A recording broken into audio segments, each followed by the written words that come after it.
You know, I had somebody tell me once that, and I didn't understand the phrase, but they said something like when they saw me, they knew I wasn't basically looking at them like a dollar sign that was walking up to me. Is that, dollar sign in their forehead, something like that? Yeah, something like that. And I know this happens when, for example, I refer out maybe some electrical or some stucco. You know, I think sometimes the stucco guy will take a look at the person, and his assessment of the person will affect the ultimate bid more than the project. You know, if they think that person's worth $10,000 or $20,000, then that's where the project bid Have is to going to be 20% higher because the guy can afford it. That's right. You bid the person, not the project. The project, okay. But that never happens in real estate. Well, there's two different type of real estate. Person. Okay. There's real estate agent and real estate salesman. Okay. So depends on who you want to be. If you want to be a real estate salesman, don't watch the rest of this video because it's going to ruin your life. But if you want to be a real estate agent, I give you a couple of tips. First of all, we are in business of service. We are in business of relationship. We are in business of building a long-term relationship. On average, I make about $70,000 per client. Nice. But it's not one transaction. I wish it was. But on average, I make 5 to 7 transactions per client. You know, and I wouldn't be surprised if you actually made more than that, because if you're including Sally, who buys from you a couple of times and then refers Uncle Fred and Aunt Jane and the cousins. I say on average. I have a client I made about $250,000 out of one person. And is only his transaction, not the family around him. I've been working with him for 20 years, and he's just keep coming because he trusted me. Right. And I trust him, and I stay in touch with him, and I am in touch with him. But I don't look at him as a dollar sign. He calls me, and he says, John, I'm looking for something like this. I said, let me look. All I'm focusing on is what my client wants. I don't look the first thing, is this listing pay me 3% or 2.5% or 1%? I really don't care. I want to find him the right property. And if I have to get 2.5%, don't get me wrong, I want to get 4%. I'm doing this business for money, but is my client interest, my client's investment is number one. Right. If you make that number one in your business, you will be successful.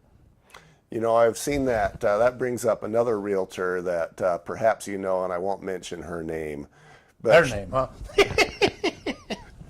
that eliminates half of the realtors, right? Okay. But she was somewhere between, I would describe her as somewhere between a busy bee and psychotic. Because she, for example, if she had a listing, she would, and she knew it was going to be sold or showed, she would go over through the house and she'd clean it and she'd wash the windows and she'd just go, I thought, so far above and beyond. And I thought, you are just going to kill yourself. There's no way that you can keep this up without just destroying yourself. And, you know, I'm probably not suggesting that even you do that, but this is what she did. And then she'd go back home and think, oh, I missed something. It must have been, you know, I must have missed something.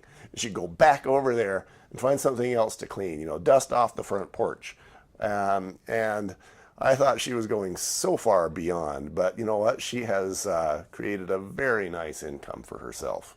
It is a good thing, but remember, if you do something like that, you will be known as the realtor who's going to clean everybody's house. So the next listing you get, you got to do the same thing. Because this person going to refer you the same type of person. They're going to expect that. And they're going to expect that. So whatever you do, you have to do it for everybody. So if you want it, I personally, if I have a cleaning, I call cleaning people. Your home is mess. These are the number. This is what we need to do. That makes perfect sense. It's just you're going to limit the time So you spend on your activities. I see a success and a failure that you're pointing out. The success is that she really, really cared about her client and their success in selling the home That's for great. the most. That's great. Her failure is that she did it. Well, I'm just saying it's good to go, maybe move one box, but going to the depths of cleaning the house, call one of those cleaning, I don't want to advertise for anybody, but call one of those cleaning companies, come and clean the house. Right.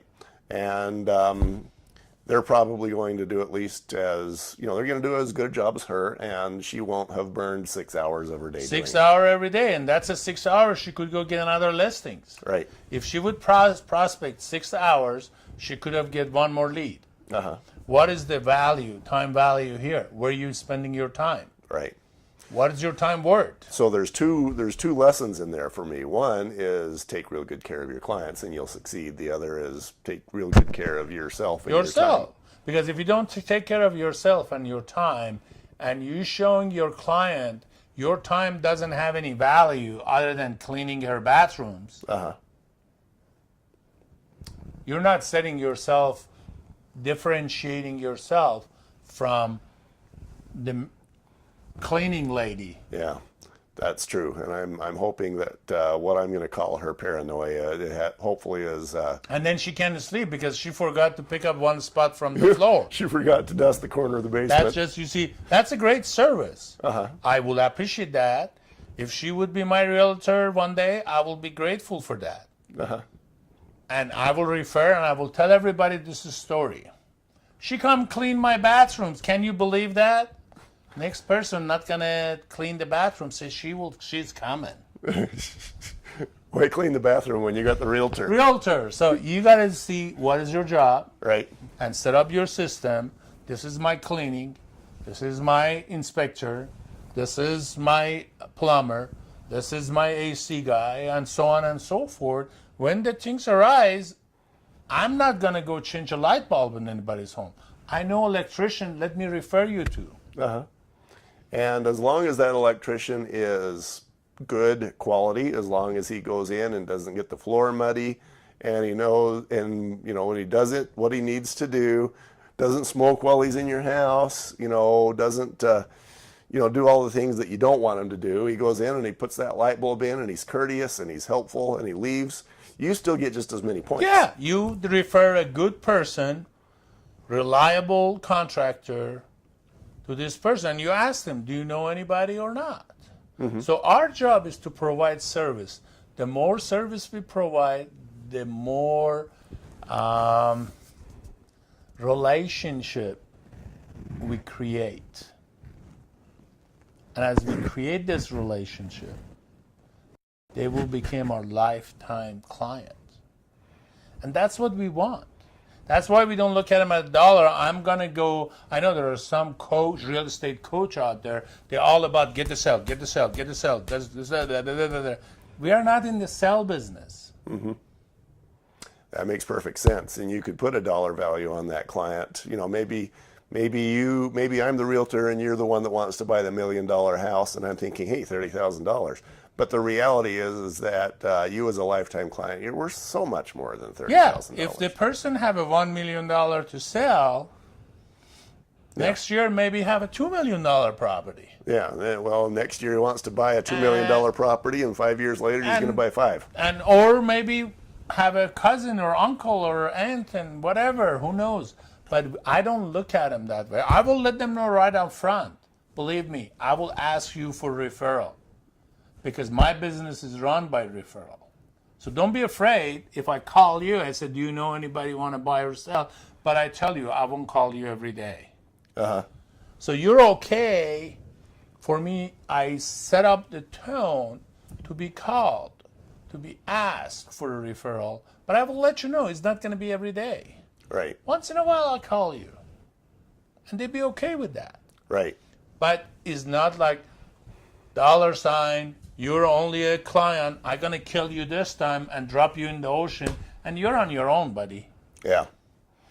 Yeah, this goes me back to even a hairstylist where I was talking about the dollar value of a client. And she says, you know, the light clicked on in me. I realized that this is more than a $10 hair tint.